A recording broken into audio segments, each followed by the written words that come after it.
ಬೀದರ್ ಜಿಲ್ಲೆಯ ಬಸವಕಲ್ಯಾಣ ತಾಲೂಕಿನಲ್ಲಿ ಭಾರೀ ಕೆಂಪು ಕಲ್ಲು ಗಣಿಗಾರಿಕೆ.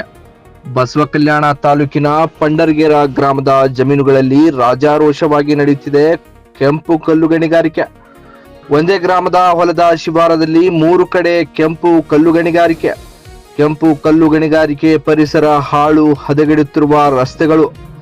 ಸುಮಾರು ವರ್ಷಗಳಿಂದ ಕೆಂಪು ಕಲ್ಲು ಗಣಿಗಾರಿಕೆ ನಡೆಯುತ್ತಿದ್ದರೂ ಕಣ್ಮುಚ್ಚಿ ಕುಳಿತ ಅಧಿಕಾರಿಗಳು. ಅಕ್ರಮ ಕೆಂಪು ಕಲ್ಲು ಗಣಿಗಾರಿಕೆ ಅಧಿಕಾರಿಗಳೇ ಸಾಥ್ ನೀಡುತ್ತಿದ್ದಾರಾ ಎನ್ನುವ ಅನುಮಾನ. ಕೆಂಪು ಕಲ್ಲುಗಳನ್ನು ಲಾರಿ ಟ್ರ್ಯಾಕ್ಟರ್ಗಳಿಂದ ತುಂಬಿ ಕಳುಹಿಸುತ್ತಿರುವ ಭೂಗಳ್ಳರು. ದೂರು ನೀಡಲು ಹಲವು ಬಾರಿ ಭೂಗಣಿ ಇಲಾಖೆ ಅಧಿಕಾರಿಗಳಿಗೆ ಕರೆ ಮಾಡಿದರೂ ಕ್ಯಾರೆ ಎನ್ನದ ಅಧಿಕಾರಿಗಳು. ಮುಡಬಿ ಪೊಲೀಸ್ ಠಾಣೆಯ ವ್ಯಾಪ್ತಿಯಲ್ಲಿ ಕೆಂಪು ಕಲ್ಲು ಗಣಿಗಾರಿಕೆ ನಡೆಯುತ್ತಿದೆ. ಇನ್ನಾದರೂ ಕಾನೂನು ಬಾಹಿರವಾಗಿ ನಡೆಯುತ್ತಿರುವ ಕೆಂಪು ಕಲ್ಲು ಗಣಿಗಾರಿಕೆಗೆ ಬ್ರೇಕ್ ಬೀಳುತ್ತಾ ಅನ್ನೋದನ್ನೇ ಕಾದು ನೋಡಬೇಕಾಗಿದೆ.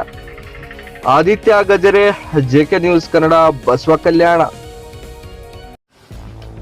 ಗ್ರಾಹಕರ ಸ್ಯಾಟಿಸ್ಫ್ಯಾಕ್ಷನ್ ನಲ್ಲಿ ನಂಬರ್ 1 ತೃಪ್ತಿಕರ ದೈಹಿಕವಾದ ಹುಮ್ನಾಬಾದ್ನ ಎಸ್ವಿ ಟಿವಿಎಸ್ ಶೋರೂಮ್ ನಿಮಗಾಗಿ ತರುತ್ತಿದೆ ಹೊಸ ಮಾಡೆಲ್ಗಳ ಹೊಸ ಬೈಕ್ಗಳು. ಇಲ್ಲಿ ಟಿವಿಎಸ್ ನ ಸ್ಪೇರ್ ಪಾರ್ಟ್ಸ್ ಹಾಗೂ ಸರ್ವಿಸ್ ಕೂಡ ಲಭ್ಯ. ಹಾಗಿದ್ರೆ ತಡೆಯಾಕೆ ಹಿಂದೆ ಭೇಟಿ ನೀಡಿ ನಾಗಲಕ್ಷ್ಮಿ ದಾಬಾ ಹತ್ತಿರ ಗುಲ್ಬರ್ಗಾ ರೋಡ್, ಹುಮ್ನಾಬಾದ್. ಹೆಚ್ಚಿನ ಮಾಹಿತಿಗಾಗಿ ಸಂಪರ್ಕಿಸಿ 8494951009.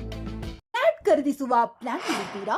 ಹಾಗಾದ್ರೆ ಕೇತಕಿ ಡೆವಲಪರ್ಸ್ ನಲ್ಲಿ ಮೂಲಭೂತ ಸೌಕರ್ಯಗಳುಳ್ಳ CC road, footpath, garden, under drainage, water supply, ಉತ್ತಮ ಪರಿಸರವುಳ್ಳ ಫ್ಲಾಟ್ಸ್ ಲೇಔಟ್ ಲಭ್ಯ. ಬೀದರ್, ಹುಮ್ನಾಬಾದ್ ಸೇರಿದಂತೆ ಹಲವು ಭಾಗಗಳಲ್ಲಿ ಸುಂದರ ಲೇಔಟ್ಗಳಿದ್ದು ಅತ್ಯುತ್ತಮ ಬೆಲೆ, ಇಎಂಐ ಸ್ಕೀಮ್ಸ್ ಅನ್ನು ಲಭ್ಯ.